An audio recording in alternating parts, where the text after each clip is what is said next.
Napoleon said, number one, a leader needs unwavering courage. And I don't know if I totally agree with the unwavering part of this or not, because sometimes our courage does waver a little. You know, bend but not break. You know, courage mounts up, and then sometimes we have the doubts that creep in, and we reach a little deeper to find that courage that overcomes our doubts and our fears. So I would probably debate a little bit with Napoleon on this unwavering courage, because sometimes courage does waver. But as long as it stays, as long as in the end there it is to serve you, the courage to do what you didn't think you could do, the courage to step into territory that might be a little unfamiliar, the courage to talk to somebody you don't know, the courage to attempt conducting a meeting, the courage to give your first testimonial, the courage to, solve problems you couldn't solve before, that kind of courage. The courage to stand up when it's sort of dark in your corner, the courage to do it when it isn't going your way, seemingly. The courage to try to have a good day in the midst of a bad day. That kind of courage. Wavering a little at times, yes, because we all have doubts that attack us. We all have small fears that creep in. That is the nature of life. But that's what faith is all about. That's what courage is all about. To serve us when our doubts will not serve us well. Faith to overcome fear, and courage to overcome our doubts. But that is a good quality, a good attribute for a leader, and that's unwavering courage. Second, Napoleon said self-control. That, of course, is the very essence of life itself, is self-control. Because we all have this warfare going on. You know, it's going on in the world, the warfare between liberty and tyranny. In our own body, the warfare between health and illness. The struggle is on. The struggle between light and darkness. The struggle between good and evil. I call it opposites in conflict. And as soon as you're born into the world, as soon as you find yourself and discover yourself on this spinning planet headed somewhere, you know that this exists. To be a civilized society, we must drive the dark side of our nature into a small corner and let the positive side flourish. Early, we must learn to exercise self-control. Power is a wonderful thing, but it must be exercised properly. It must be exercised to benefit and not to destruction. So self-control is certainly necessary to be a strong leader, so that you can become the best example. The example of having your temper well managed, to having that dark side of your nature under control. The best example of choosing wise words and not being careless, that kind of control. Control of your appetite, control of your desires, so that they fit into the positive side of life and not the negative side. Self-control, very important. Then he said a leader must have a keen sense of justice. How very true. Justice we become familiar with, even when we're small. When certain things that happened or were done to us that something told us that wasn't right. Someone did us wrong. We have that sense of right and wrong, and it starts very early. Then we have to have that sense of utilizing what's right and what's wrong so that we develop this sense of justice, this sense of being fair, this sense of being on the positive side, on the right side. To minimize a person's mistakes, they need to have this sense of justice. We have to have justice when we're building an organization. What's fair, what is a good balance. The marketing system that Mark put together has to be fair for everyone. If you have a customer and you take care of that customer, someone else cannot come along and take that customer. The same is true with the distributor. Certain rules and regulations, so that all of us have a chance to fit within this framework of fairness, justice, and what's right. Otherwise, enterprise cannot work. Otherwise, we have what we call, in a political sense, anarchy, where there is no justice, when might is the order of the day, power is the order of the day, not the law, not the rule, not what's right, but power. And we would all dismiss that. It's been a catastrophe in the last 6,000 years, the governments that resorted to power instead of democracy, that resorted to intimidation instead of freedom. And we all know the terrible toll that that takes. But it takes a toll not only politically in a country or politically around the world, but it takes a toll even in enterprise. It takes a toll in school if a teacher is unfair. It takes a toll in working on a team where someone is unfair, or where the leadership is not fair in the administration of justice. So this is true. A keen sense of justice and what's fair and what's right.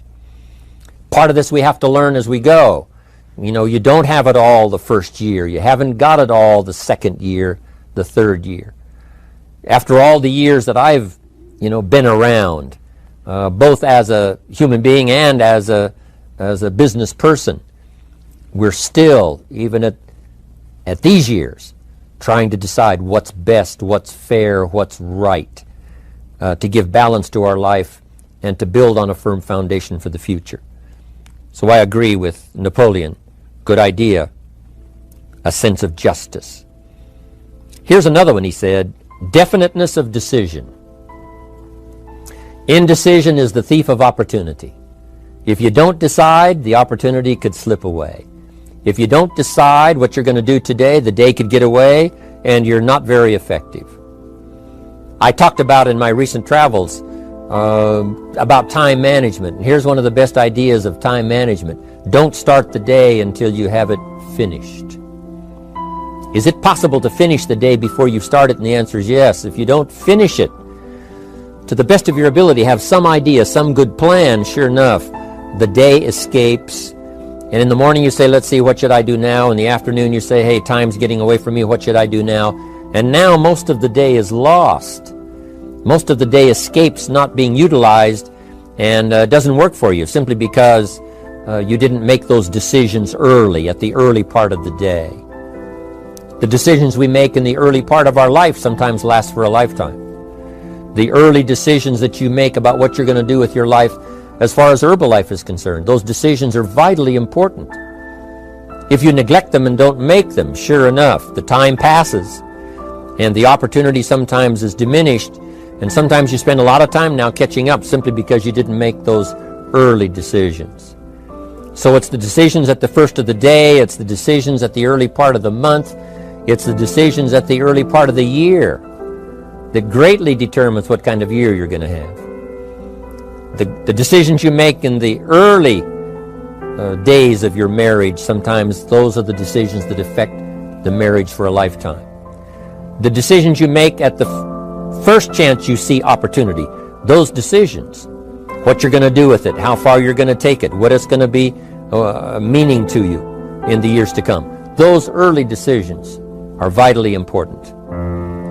Then we need decisions to correct poor decisions, to overcome our mistakes. It's possible, of course, for all of us to make unwise decisions. And at the end of 1 year, at the end of 1 week, 1 month, or at the end of a few years, we say, that decision cost me too much. Cost me a lot of time, cost me a lot of money, cost me maybe a good relationship, cost me a chance to be productive. But as long as you're alive, there's still a chance to use new decision power to correct the mistakes of decisions that were bad in the past. All of us have the opportunity to do that, but I think Napoleon was right here too. You got to be definite in making decisions so that the opportunity doesn't pass you by. Take advantage. Here's the next one. Napoleon Hill said, a good leader has definite plans. How important that is. And of all the years, I think, to cash in on Herbalife's momentum and make some plans for the future, this has got to be one of the greatest years. Herbalife in these 18 years now has created some incredible momentum, not only in opening up the countries, but momentum in the refinement of our marketing, momentum in developing new products, momentum in developing our support system. The key is now for you to make plans to ride on that momentum. Herbalife is like the tide that comes in, and the rising tide lifts all the ships if they're in the water. If your ship and your boat is not in the water, even though the tide comes in that would lift all the ships, if yours is not in the water, then it doesn't benefit you. So here's what you should do. Have the same intensity to make your plans for the future as Mark Hughes has. As the President's Team, Chairman's Club especially, make the plans for the Herbalife Company future, you've got to now make your plans. Don't let this momentum pass you by. Don't let this momentum go uncashed in on. Don't let it be like a lost cause for you. And maybe you've, because of the lack of plans, have lost a month or two, or you've lost a week or two, or maybe you've lost a year, and you were 10% effective instead of 100%. Now's the time to change all that and start making some plans. Your Herbalife plans, they're vitally important. You might as well cash in on the Herbalife plans for world expansion, the Herbalife plans for expansion within your country, the Herbalife plans for the expansion of the business, the incentives. Cash in on that, capture that, and say, I've got to have some plans that match Herbalife. Not necessarily match Herbalife in numbers, but that can match Herbalife in momentum, that can match Herbalife in cashing in on the opportunity, your plans for Herbalife expansion. You got to have some plans for your family. All right? You got to take your family along. Don't leave them out. One of the challenges all of us have in making our plans is how to balance everything, to make sure that we don't regret at the end of the year, I spent too much time on that. I spent too much money. And then if you have, say, how can I not do that again?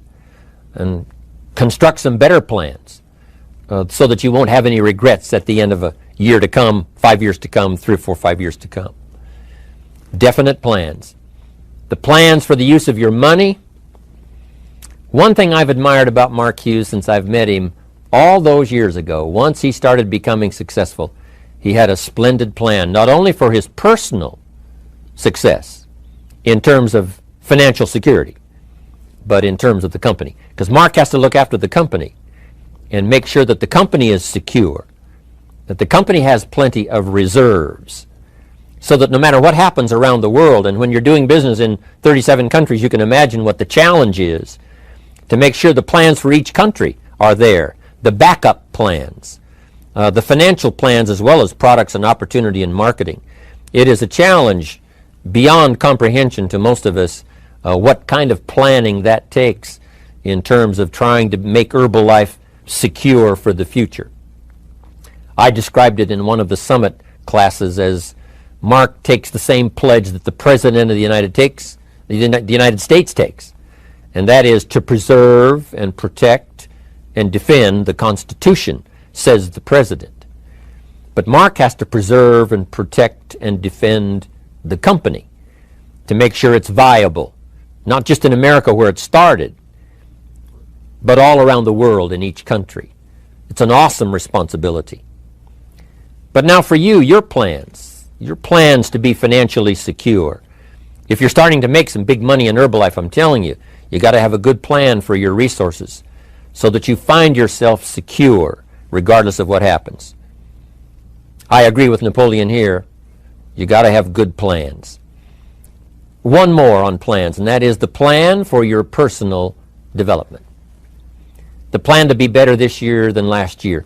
The plan to take the classes, attend the workshops, do everything you possibly can to show personal progress, not just financial progress, not just the progress of having one more car or one more home, but the progress of personality, the progress of communication skills, the progress of recruiting skills, the progress in how to deal with people, progress in using your influence so that it multiplies its power by 5 by 10 versus what it used to be.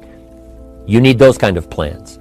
A plan for personal growth, personal development, a plan to be all that you can possibly be in the years to come as you develop your Herbalife business and your life business and your family business, all of that. Got to have good plans.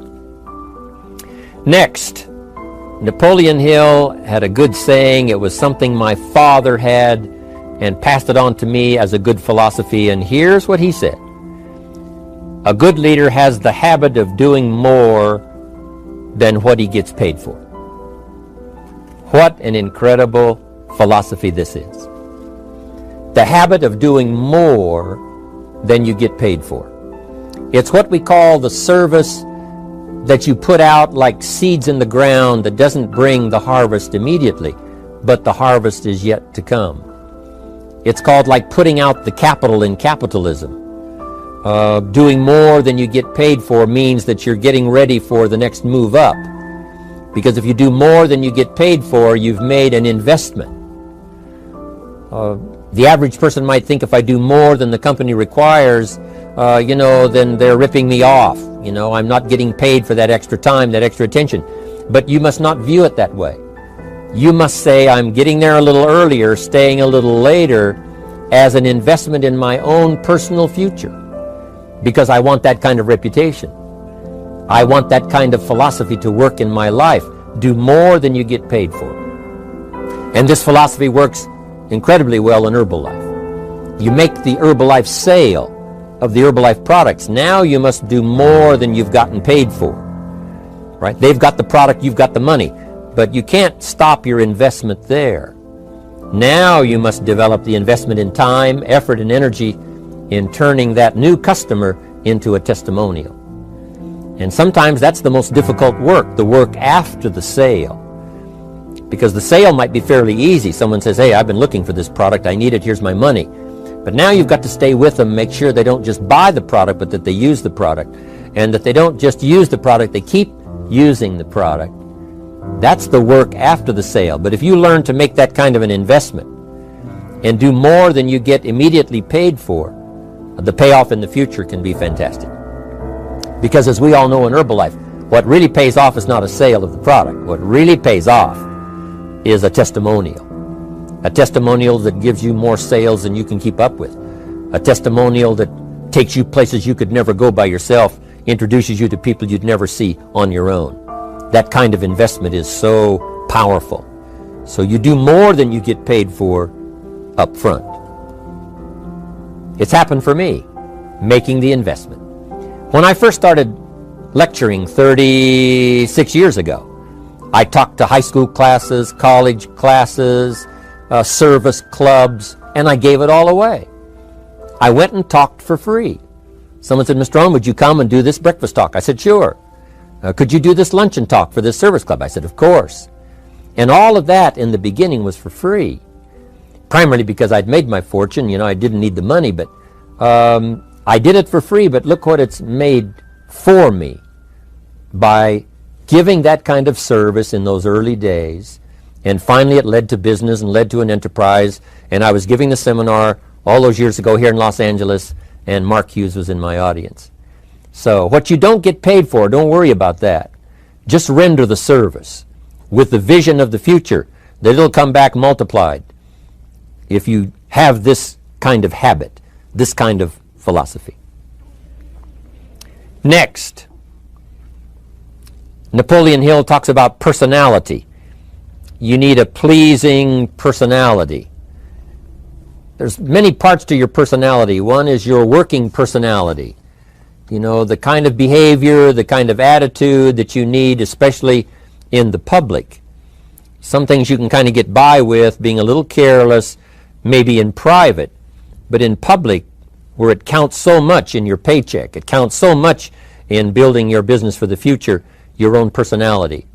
But here's what you also must remember. You develop your personality in private so that it serves you well in the public. Sometimes we get the mistaken idea, I can be careless with just these few and be more careful when I have 1,000. But see, that doesn't work that way. Careless with a few, sure enough, that will creep into your presentation for 1,000 people. Here's the best practice, and the Herbalife opportunity in our marketing systems gives you the best chance to do that. The influence you have one-on-one, that's what really counts. You say, well, I'm only talking to 2 people, it doesn't matter much. That's when it really matters. Because if you'll practice well there, using your personality, using your influence, to get someone's attention, to get them to listen, to get them to participate, the kind of personality that someone says, I'd like to be around this person. They're unusual. They're not like the average person I meet on my everyday experience. That kind of personality. But you've got to practice it behind the scenes. You've got to practice it one-on-one. And if you're effective one-on-one, 1-on-3, 1-on-5, I promise you, that will get you ready to now perform with the kind of personality, the kind of charisma that wins people when you're in front of 500 people, 1,000 people, 5,000. So this is a good point, working on your personality. Here's the best gift you can give someone, and that's the gift of attention. Attention is so powerful. When I was a young man, I met Nelson Rockefeller, one of the richest men in America at that time. He's gone now, but he was a unique individual, ran for vice president of the United States. And I had a chance to be where he was holding a press conference, and I got close enough so that when he walked out, I had a chance to step up, right, when security was not all that severe in those days, and I had a chance to put out my hand, shake his hand, and say, Mr. Rockefeller, my name is Jim Rohn. And what I remember most was the attention he gave me. With the lights of the cameras around and everybody all around, he looked right at me and said, Jim Rohn, where are you from? I said, Idaho. He said, I really like Idaho. It's one of my favorite states in all of the country. And for just a few seconds, he gave me his attention, shook my hand. I'll never forget the handshake, right? One of those multi-million-dollar handshakes. But I'll never forget that personal attention he gave me, just for a few seconds. It was powerful. Made an impression on me that's lasted until this day. That's why I remember to tell the story. So, same thing you can learn to do. Utilize your personality, utilize your influence, give people the gift of attention. Here's the rest of my list now as we finish up. Next, Napoleon Hill said a leader needs sympathy and understanding. We have to develop that early in our lives.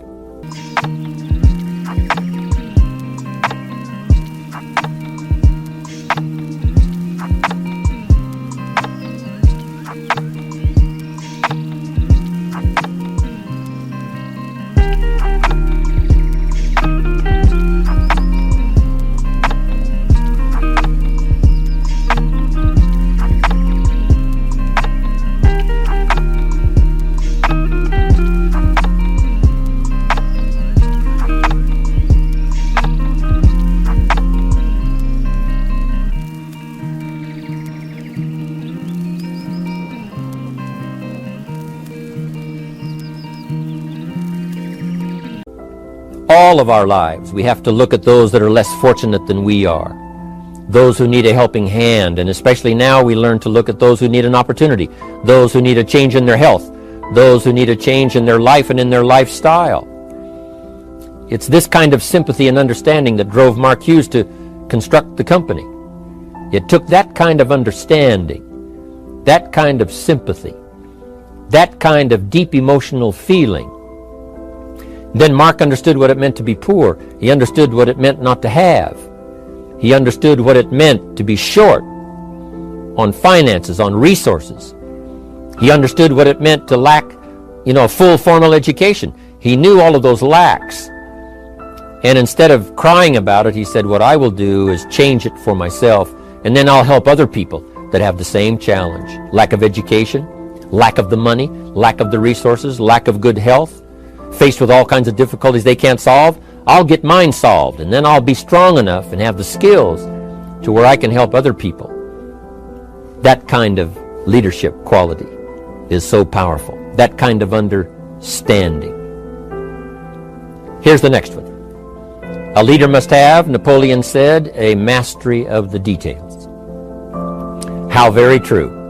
All can be lost with just a couple of missing details.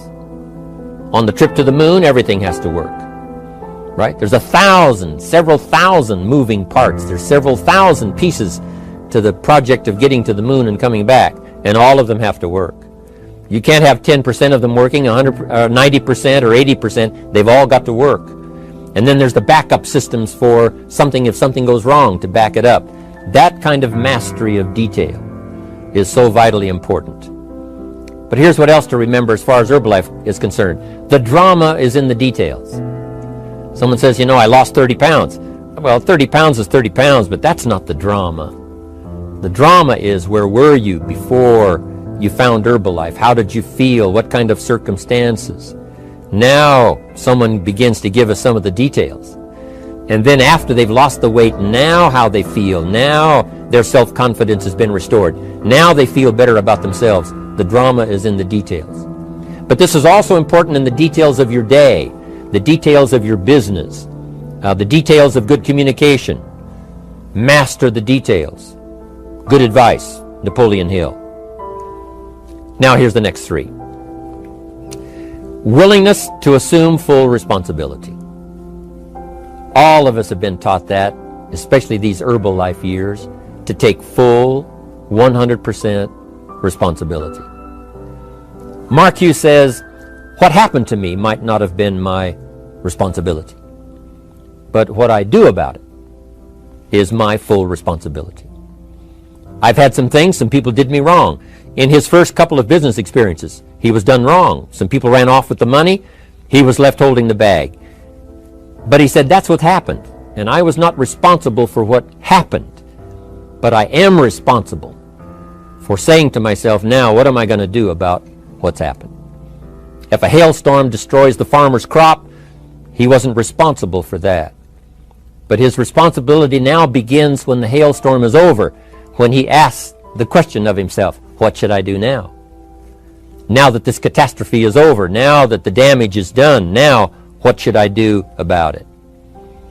And a philosophy I've taught all these years, it's not what happens to you that determines your future. It's what you do about what happens that determines your future. And this is a major part of it, accepting full responsibility. If you've got an organization, you're conducting meetings, and you're the leader, the responsibility ends with you. Someone else may mess up, make some mistakes, still your responsibility. Some things over which you have no control, understandable. But what you do about it now, how you fix it, the diplomacy you use, the strategy you use, that's the kind of responsibility now that depends on you. Also, you've got to be responsible for your future. Nobody's going to fix it. No one else is going to design it. No one else is going to come along and say, hey, I will make sure it all works well for you. You've got to take all the input. You've got to take all the testimonials, all the teaching, all the training, all the influence. Then you've got to have the responsibility of designing your life. You can design a life of prosperity, or you can design a life just to coast and get by. The responsibility belongs to you. Now here's the last two. Next is cooperation. One of the great things we learn in Herbalife is how to cooperate so that we take advantage of each other's ideas, we take advantage of each other's input, we take advantage of each other's enthusiasm, we take advantage of each other's testimonial, and we take advantage of each other's willingness to grow. That kind of cooperation has built Herbalife. In those early days, Mark got the group together. Jerry Shatanovich, Doug Stuntz, the rest, and made some plans to cooperate. Said, no telling what kind of powerful meetings we can have if we work together. No telling how many people we can affect, even right away, if we work together. You do this part, you do this part, I'll do this part, we'll make it work together, and we'll get the ball rolling. There's an ancient phrase that says, if two or three agree, nothing is impossible. If they agree on the same project, if they agree on the same vision, if they agree on how to get there, I'm telling you, nothing is impossible. Nothing can stand in their way. Just two or three. What's exciting about Herbalife is now we have more than two or three. The president's team now is well populated. Even the chairman's club is growing. The millionaire team is awesome in its numbers as well as in its power. And the cooperation between all of us on the tabulator teams, as distributors, home office, support staff.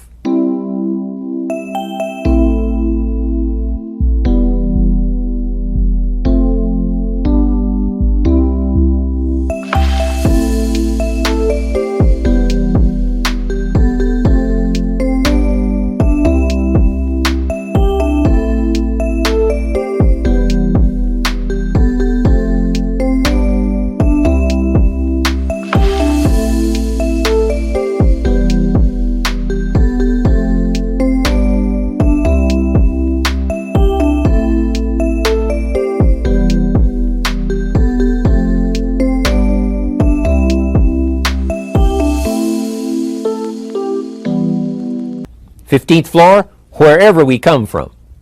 If we cooperate, there's nothing we can't do. There isn't anyone we can't touch. There is no country we can't finally get to with this incredible story. Cooperation. That's why I'm here, wanting to do my part, HBN, send out some ideas, give you some notes to take, something to think about and ponder, something to talk about with the people that you associate with and are building your business. That kind of cooperation is going to make this a powerful year. It'll get us to the 2 billion, 3 billion, 5 billion. But it'll get us to much more than just those numbers. It'll get us to a place of honor, respect, prestige, influence, feeling good about ourselves for the hard work that we're doing, cooperating with each other. I want to cooperate with you, helping build your business. All of us cooperate with the support system of Herbalife. We're on our way. We will have the billions. We'll have the stories. We'll have the experiences. Now here's the last one. Napoleon Hill said, a major attribute of leadership is vision. Vision is in many parts. One, a vision for your own course to follow. A vision for you, for yourself. A vision for your financial future. A vision for your health. A vision for your wealth. A vision for you to latch onto and make something out of. A vision for your family. Because vision must now lift others as well as ourselves. Guess what our family is counting on? That we'll be able to see things that at first they cannot see. That we'll be able to look further into the future than perhaps they will be able to look. The same is true with your organization, the people that are around you. They're counting on your vision. Perhaps you've been there a little longer than they have. Maybe you've been there a lot longer than they have. And they will look to you to help them see things that they can't see in the beginning. And if you will do that, develop that attribute of leadership, I'm telling you, you'll have such a dramatic effect on your organization, it will be unbelievable. A vision for yourself, a vision for your family, a vision for your organization, a vision for the people that you're close to. The old prophet said, without vision, we die. We perish. Unless we can see into the future, life loses its meaning. Unless we can look further than just where we are at the moment, then we have no reason for faith, no reason for activity. But if we'll develop this skill, beyond any other skill, I'm telling you, it will help us touch people. Because they'll want to be around us. Because we have this look into the future. Not only the short-range vision of what we're going to do this week, this month, this year, but the long-range vision like Mark has, taking us to the 5 billion. You can have a vision that will take your organization into the future and bless everybody with success.